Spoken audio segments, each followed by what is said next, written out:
When they are finally done with their battle and their war towards the non-existence of a Jewish state, and they finally voice a positive vision, then we'll come to a mutually agreeable resolution. To me, it's like saying, once we have a positive Nazi ideology, once we have a de-radicalized Nazi state, to me, it's inherently this way for as long as you give Muslim Arabs a potential for a state of their own or identity of their own within the borders of Israel.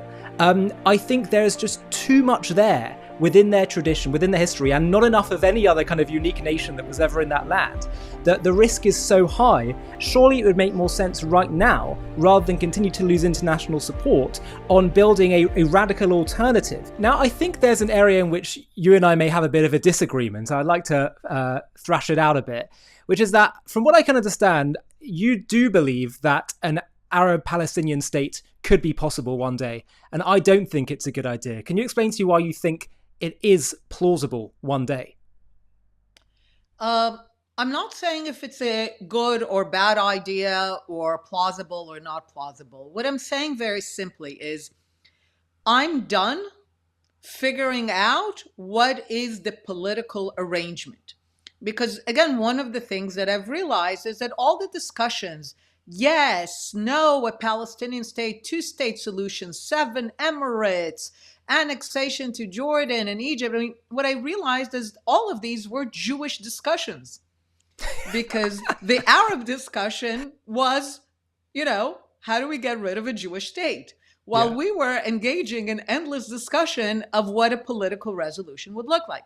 So what I'm saying is, I'm done. All I'm saying is the ideology of no Jewish state, which I've come to name Palestinianism, that ideology of the singular Arab obsession with the non-existence of a Jewish state, that ideology has to go. Once the Arabs, and especially the Palestine Arabs, are capable of voicing a positive vision, because they've never had one for the last century. So once they're capable of voicing a positive vision that is not kill the Jews, or not from the river to the sea, a vision that says we want something, all I'm saying is, once they voice a positive vision, I have no doubt that we'll be able to come to a mutually agreeable resolution. And the reason, by the way, that I don't doubt the Jewish and Israeli side is because the Jews are a puny, ethnic, religious, linguistic national minority in an overwhelming Arab and Islamic Middle East. If anything, I sometimes find that I need to hold us back a bit. We're often too eager at the first sign of any kind of Arab or Muslim kind of willingness. We're just there. So I'm not concerned about our side. Sometimes people say, oh, Ben Gvir, Smotrich, whatever. And I'm like, look, even our extremists, they're extremists of a tiny nation. So ultimately, their extremism is worthless, because what we know is whenever the Jewish people, especially the Zionist Jews here, whenever they faced a choice, whenever there was an overture from Arab leaders, it didn't matter if it was a right-wing government, left-wing government, we always responded positively. As I said, sometimes too positively and too eagerly. So what constructs us is the fact that we're a small people. And what constructs Arab intransigence is that they're the overwhelming majority. They don't see why they should come to terms with us. So all I'm saying is, I'm done having that intra-Jewish discussion. It's useless. I'm going to focus on the ideology of Palestinianism coming to an end. I'm going to try to focus Israeli policy on no longer allowing the ideology of Palestinianism to be fueled, to be given oxygen. And when they are finally done with their battle and their war towards the non-existence of a Jewish state, and they finally voice a positive vision, then we'll come to a mutually agreeable resolution. But I don't see the need to come up with ideas for our domestic Jewish discussion. Right. So I agree with a lot of what you said there, except for once you got onto the bit about once they can offer up a positive ideological vision. That's where I have I some. didn't say. Once, yes. Right, you said once they offer a positive ideological vision. Now, let me put to you how I see things, and would love to know your perspective. So, the danger of saying once they do this, the concern I have is, but we could be offering a radically different alternative right now. And right now, the whole approach of saying, well, once they do this means we're just going to be maintaining a status quo, which is costing lives, costing international support, and all that kind of stuff. So on the issue of once they do this, my concern is that if, as you've explained, Palestinianism is inherently cynical to begin with. It was conceived as a cynical ploy to destroy another nation, not about genuine nationalism. To me, it's like saying, once we have a positive Nazi ideology, once we have a de-radicalized Nazi state, to me, it's inherently this way. For as long as you give them Muslim Arabs a potential for a state of their own or identity of their own within the borders of Israel, I think there's just too much there within their tradition, within their history, and not enough of any other kind of unique nation that was ever in that land, that the risk is so high. And so I go back to this whole point of the danger of saying, once we do that, once they change, or, I'm going to keep trying to show the world how bad Palestinianism is, etc., is that we could, it's like, would I bank or risk my own family's security on the hope that my neighbors who keep trying to kill me will one day they'll change, they'll de-radicalize, when I just know it's not going to happen? I just feel like because there's such little to base any hope that they could shift their ideology, surely it would make more sense right now, rather than continue to lose international support, on building a radical alternative. Even the President of the United States with Gaza has been suggesting such radical alternatives. And that maybe actually that might be a better idea. And also on the flip side, in the positive, many would argue, including myself, that the only people with a genuine claim of national connection to this land as a unique national identity is the Jews. Yeah, but you're still stuck with actual people. So let's look at the so-called radical ideas of the Trump administration. They just announced with fanfare the moving to the second phase of rebuilding, reconstruction of Gaza. I was talking about the earlier one, about the remigration. And yet, but that's the thing. It didn't happen. It ultimately reverts to there being people there. And let's say 50,000, 100,000 leave.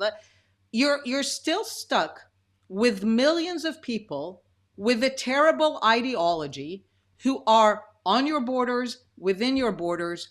You have every interest in killing that ideology. One of the things that... Sure.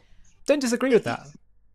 Okay, so once that's all you focus on, and the thing is, it's a daily operation. Let's look at Gaza, for example, now. And let's see how much we've missed by looking at radical alternatives, which again are shortcuts, rather than looking at the issue itself. Okay, so remember when Trump proposed the Riviera, and people will, and Gazans will have to leave Gaza. So people in Israel were celebrating, this is fine, and we take Gaza and all that. The Arabs, meanwhile, were busy working and basically saying, no, you cannot move Gazans, it's their home. Now, the thing is this, if Israel had actually been focused smartly on the ideology of Palestinianism, we would have been the ones to realize the real opportunity rather than the Arabs. And we would have been the ones to say, look, are you telling us for the first time in 75 years that Gaza is your home? We're thrilled to hear that. 75 years too late, but we're happy to hear that. So we will now enter with you into a process that makes it clear that Gaza and nowhere else is your home. But what happens? In Israel, we oscillate between radical celebrations of things that are not going to happen and caving in. And that's it. We don't do the smart foreign policy in the middle that could actually yield results. So as a result, we're now stuck with an American administration pushing for Gaza to rebuild, without us being able to deal with the core issues that 1 million people in Gaza are still bizarrely registered as Palestine refugees, that they're still in UNRWA, that they still supported with the idea of a right of return. So rather than deal with the core issue, because let's imagine that you would be successful and several hundreds of thousands of Gazans would move 20 kilometers into Egypt, but with the same ideology. But What would there's a happen? difference. There's a difference, which is that they wouldn't, if they don't have the mechanics of a state, of a cohesive national narrative and story that they can build, an ability to run a society as they were able to do in Gaza, which I think they would still do, even if we But got that's what UNRWA somehow. does. But that's exactly it. That's what UNRWA does. Wherever they are, UNRWA keeps them Yeah, as but a separate people and nation for the purpose of destroying the Jewish state, even if you but move them 20 kilometers. So right, if you but don't deal with that, what have you done? You've done nothing. And we know that because it's been done for decades. They've been moved to Tunisia. They've been moved to Jordan, to Syria, to Lebanon, to the West Bank. And yet we allowed the building of this identity around the negation of this ideology. So but my let's say you argument is there are no shortcuts. But let's say that there was a way in which that you were able to re-migrate them, perhaps forcefully or perhaps with incentives, who knows? And part of the plan was they would have to assimilate into Egypt or Jordan or wherever it was. Or they had to decide. You said you have to go, right? Or life's going to be very, very difficult living here because Israel's not going to withdraw from this territory. Would it not make? Does it not seem fair to you that the ability to carry out, let's say, on October 7th becomes a lot more difficult when they are forced to basically, even if you have UNRWA and other things at play here, refugee camps, it becomes a lot more challenging to do that than when you have a lot of the mechanisms similar to that of a state, which Hamas did in Gaza. No, that's part of our short-term memory. They did it with the Second Intifada, which was over time, but as brutal, as butchery. Yeah, because maybe you They need to did get it rid of from them Jordan. in What? yeah. But I'm saying They maybe that's also a problem with them being in Judea and Samaria and the West Bank as well. They did it from Tunisia. They did it from Lebanon. Uh, But at you the don't end think of there'd the be a day, significant security difference if we could no, shift the there whole wasn't. conversation around two-state solution and Israel versus Palestine? If we, basically shift this one key point. Yes, there's always going to be hostile entities and state actors around the world. You don't see the security equation shifting at all if we can resolve the issue within Israel's borders? The security equation only shifts if we deal with the ideology. That's my argument within Israel, that we have a very, very, very narrow way of thinking about security. That we think about security in terms of the guns pointing at us, rather than understanding that the issue is the ideology, the motivation. This is why you have a prime minister who thinks that you can pump billions into Gaza and will somehow buy us quiet, rather than create the situation for, Sure. I would argue, the verge of annihilation. So, no, we need to stop. There are no shortcuts. This is my message. I know it's a tough message. Stop imagining shortcuts. There are none. If we do not go to the molten lava of the ideology and deal with it, there is no arrangement that solves it. So it's funny. In some ways, I feel like we're so similarly aligned. It's just some specific points there. I actually don't disagree at all. Part of the whole point of this whole channel, JTV, is to shift false ideologies, to share the Jewish message, share the Jewish view of the world. And I completely agree with you. Obviously, ideology is the fundamental resolution to this. If you change the ideology, you change what motivates the whole way people act. But I just don't see it as an either or, and I'm sure neither do you as well. It's just, for me, there's the security question of the right now, what needs to be done for pure security, and then there's the more longer term question of shifting ideologies. And I know you'll say they're literally completely a daily one, because Yeah, Look, I'm sure why it's do I daily. know? For sure it's daily. Don't No, but disagree. it's the same. But it's the same one because you shift ideology every day. So, for Sure. example, how was I able to know that pumping billions into Gaza will explode in our face? Did I have specific intelligence? No. I listened to the Gazans and I thought about it logically. Hmm. Now, now people say, okay, what, you wanted to go to war before October 7th? No, this is a false dichotomy. But had we gone to a massive diplomatic offensive on UNRWA, had we made it clear that not a single dollar will go into Gaza unless people are erased as refugees, if we had made it clear that no, you cannot give money or cement to people who think that this is not their home and that they need to liberate Palestine, we would not have reached October 7th. So that's the thing. It's the security is a direct outcome of challenging the ideology. And my argument is that every day that we undermine their ideology, every day that we undermine the fuel and the oxygen that goes to their ideology, is a day that they are on the back foot and less able to prepare military attacks. My argument is that the more we focus on ideology, the fewer of our people get killed. And the vice versa is also true. Someone recently asked me, said, how could you put Hamas and the Palestinian Authority in the same bucket? We have great security cooperation with the Palestinian Authority. They help us kill Hamas operatives. And I'm like, that's lovely that you think that they're cooperating with Israel to kill people that they would be happy to kill anyway. But in the meantime, they're educating and inciting the tens of thousands that will kill us next year and the year after that. And you're even looking at Jordan, the Kingdom of Jordan, supposedly not a security threat, supposedly beyond the Jordan River. But we think of it great, a security cooperation. But the Jordanian queen goes all around the world and spews the worst libels, and we do nothing. The so-called peace we have with Egypt.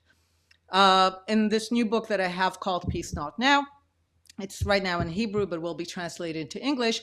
One of the chapters takes a very critical look at the peace agreement with Egypt. And my argument is that we are less safe today on the border with Egypt than we were 50 years ago when we had only a non-belligerency agreement, the one of 74-75, and held most of the Sinai. And my argument is that one of the reasons that we allowed our security vis-a-vis Egypt to really deteriorate is because we didn't focus on ideology. We only focus on security cooperation. So we don't focus on the fact that Egypt produces and promotes the worst anti-Semitic content in the Arabic language. Even a supposedly small example. Egypt recently had its most important cultural event, I think, since the opening of the Suez Canal. Right? The museums and the pyramids in Giza. Israel was not invited. World leaders were invited. It was obvious that Israel will not be there. As far as I'm concerned, this was a moment to put our tanks on the border until Israel's invited. Now, it sounds stupid, but this is exactly how our security deteriorates because we do not focus on the ideology. So it's not just the Palestinians. This is just too easy. We need to daily put them on the back foot on their ideology, and this will translate to fewer people being killed. Sure.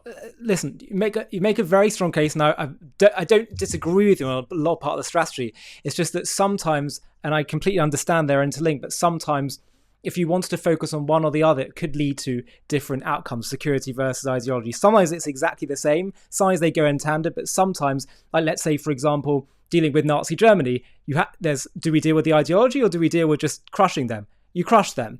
And similarly, by being very tough on security, on the security front, and just being very harsh in the way we've gone about things since October 7th, I think has shifted a lot of Arab views around the world, because when they cheered and thought, and it felt very validating theologically, etc., when Hamas was successful on October 7th, when Israel pushes back hard, that shifts them. It's all kind of interlinked, but sometimes I kind of feel like they don't always provide the exact same answer.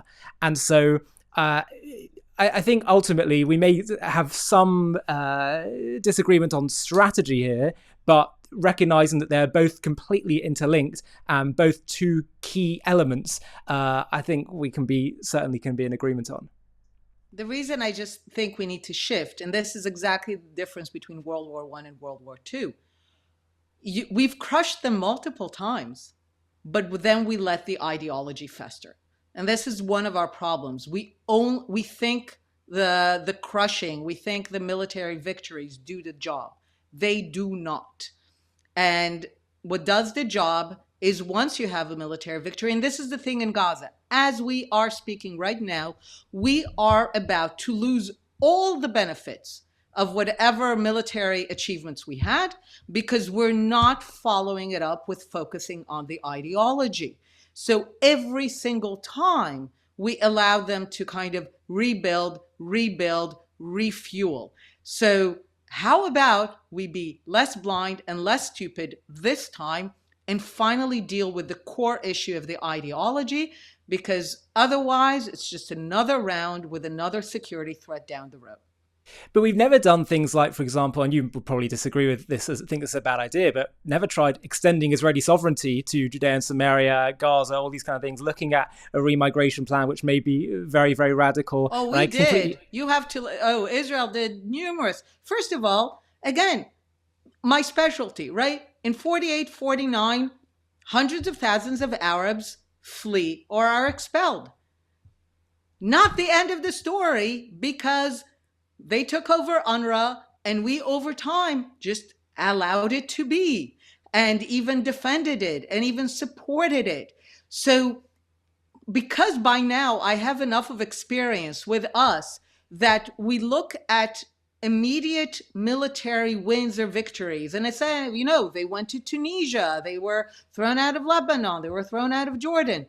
If we do not deal with the ideology, by now, like President Trump likes it, there's so much winning. We're doing so much winning. As far as I'm concerned, we did a lot of military winning. If we do not translate it into an ideological win, then we'll just have to keep doing the military stuff. But how about we try to finally deal with the ideology? Well, listen, definitely agree that that's a critical part and the ultimate solution to this, and changing the way that people think about this and what they believe is the truth of this conflict.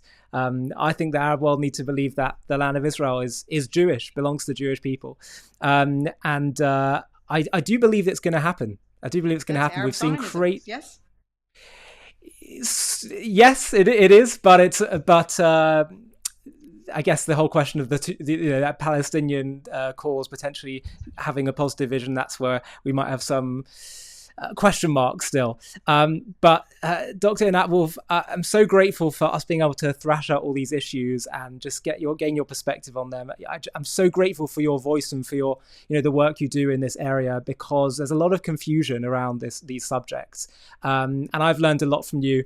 And I think a lot of people are really being influenced in the way they think about these things. Dr. Wilf, thank you so much. Really, really appreciate your time and look forward to having future conversations. I know our audience will greatly appreciate your insights. Thank you. A quick message before we finish. We have been lied to about the Palestinians from beginning till end.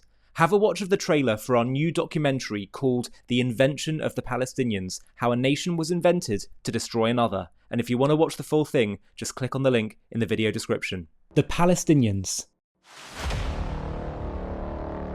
We have been told they are an ancient people fighting for their homeland which has been stolen from them.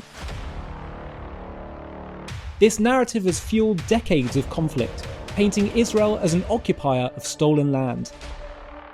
But what if this identity is not of an ancient nation, but a modern, cynical invention? A political construct designed not to build a state, but to dismantle the Jewish one. In this JTV Plus documentary, we're going to uncover the truth behind the creation of the Palestinian identity, how it was forged in the fires of pan-Arabism, absent in historical records until strategically rebranded in the 1960s by leaders like Egyptian-born Yasser Arafat to rally global opposition against Israel. We'll trace its roots from the Ottoman era, where Palestine was a region without a distinct people, through the pre-1948 years of Arab rejectionism, before focusing on the pivotal shift of the 1960s, when Arafat declared we should now be known as Palestinians, inventing symbols like the flag to mask genocidal aims. This wasn't about self-determination, it was about exploiting refugees, suppressing true aspirations under Arab rule, and perpetuating a war to destroy Israel. Join us as we debunk the myths of an ancient Palestinian nation, expose the strategic manipulation, and reveal how this construct has hindered peace while fueling hate. Fair but firm, this is the story of an identity weaponized not for building a future, but for erasing one. To watch this JTV Plus documentary and access much more premium content, click on the link in the video description.